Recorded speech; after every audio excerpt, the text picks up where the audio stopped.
আমি পিয়ালি রুদ্রি খ্যাংলা হেসেলে তোমাদের সবাইকে স্বাগত। আজকে আমার রান্নাঘরে চলে এসেছে টোফু। টোফুটা কি এবং এটা আমি কিভাবে রান্না করি চলো দেখে নাও। দেখো এটা হচ্ছে টোফু। টোফুটা কিন্তু পনির নয়, টোফুটা তৈরি হয় সোয়াবিন থেকে। খুবই হেলদি একটা খাবার। এটা কিন্তু দেখতে পুরো পনিরের মতো। দেখো আমি প্যাকেট থেকে টোফুগুলোকে বার করে নিয়েছি, আর ঠিক পনির যেভাবে টুকরো করে আমি সেইভাবেই পিস করে আমি কেটে নিচ্ছি, ঠিক পনিরের মতোই। এইভাবে আমি বাকিগুলোকেও একইভাবেই কেটে দেব। দেখো আমি টোফুগুলোকে এভাবে কেটে নিয়েছি। এবার আমি ম্যারিনেট করে নেব। তার জন্য দিয়ে দিচ্ছি এর মধ্যে হলুদের গুঁড়ো,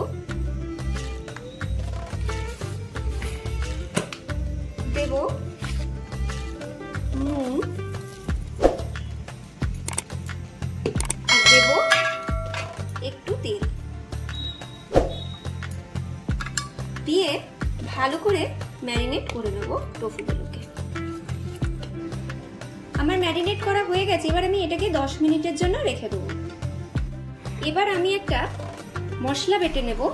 তার জন্য আমি এখানে নিয়ে নিচ্ছি আদা, রসুন, পেঁয়াজ আর কিছুটা টমেটো দিয়ে আমি একটা মিহি পেস্ট বানিয়ে নেব। দেখো মশলাটা আমার বাটা হয়ে গেছে। আমার কড়াইতে আমি তেল দিয়ে দিয়েছি। এই তেলটা গরম হয়ে গেলে আমি টোফুর পিসগুলোকে এবার ভেজে নেব। তেলটা আমার গরম হয়েই গেছে। এবারে আমি টোফুর পিসগুলোকে দিয়ে দিচ্ছি।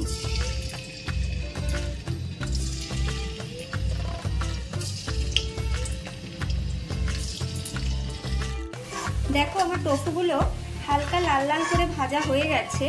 এবার আমি টোফুগুলোকে গরম জলের মধ্যে ভিজিয়ে দেব। তাতে কি হবে, টোফুগুলো একদম নরম থাকবে।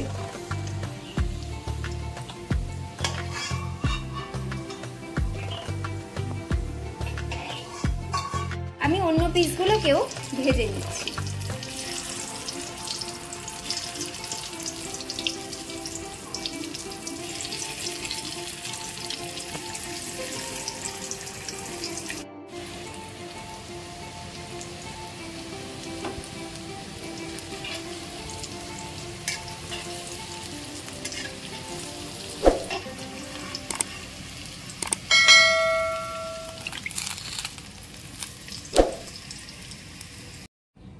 এবারে আমি ওই তেলের মধ্যেই দিয়ে দিচ্ছি পেঁয়াজ কুচো, ক্যাপসিকাম কুচো আর টমেটো কুচো দিয়ে একসাথে আমি ভাজা ভাজা করে নেব হালকা করে। দেখো আমার ভাজা ভাজা খানিকটা হয়েছে। এবার আমি এর মধ্যে বেটে রাখা মশলাটা দিয়ে দিচ্ছি।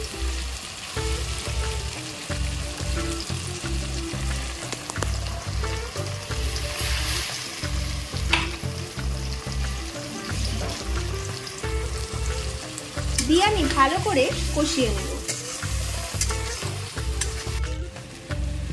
দেখো মশলাটা থেকে আমার কাঁচা গন্ধটা চলে গেছে। এবার আমি এতে কিছু গুঁড়ো মশলা অ্যাড করব।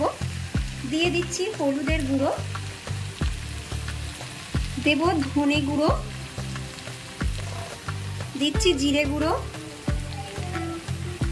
আর দেব অল্প পরিমাণে লঙ্কার গুঁড়ো। দিয়ে ভালো করে কষিয়ে নেব। দিয়ে দিচ্ছি পরিমাণ মতো নুন আর দিয়ে দেবো এখন মশলা ধোয়া একটু জল, যাতে মশলাটা তলা লেগে না যায়। দিয়ে ভালো করে কষিয়ে নেব। দিয়ে দেবো স্বাদ মতো একটু মিষ্টি, দিয়ে কষিয়ে নেব।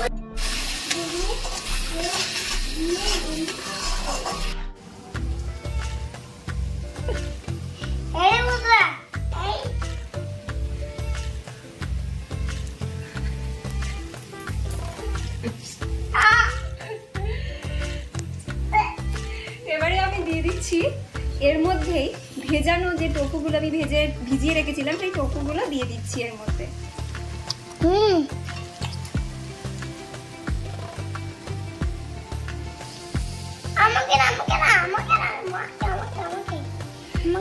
এবারে আমি পুরো মশলাটা দিয়ে এই টোফুটাকে ভালো করে কষিয়ে নেব।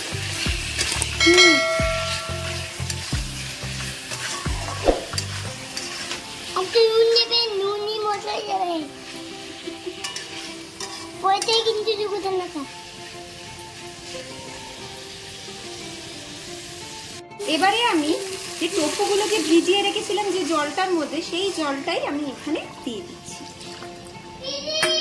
আমি এর মধ্যে 2টো কাঁচা লঙ্কা দিয়ে দিচ্ছি, দিয়ে আমি ফুটতে দেবো। এবারে দেখো আমার গ্রেভিটা ভালো মতো ফুটে উঠেছে। এর মধ্যে আমি দিয়ে দিচ্ছি একটু কস্তুরি মেথি, আর দিয়ে দেবো একটু গরম মশলার গুঁড়ো, দিয়ে ভালো করে আমি নাড়িয়ে নেব। আমার রান্নাটা কিন্তু হয়েই গেছে। এবার হালকা লাগিয়ে আমি এবারে গ্যাসের ফ্লেমটাকে অফ করে দেব, দিয়ে 2 মিনিট স্ট্যান্ডিং টাইমে রেখে দেব।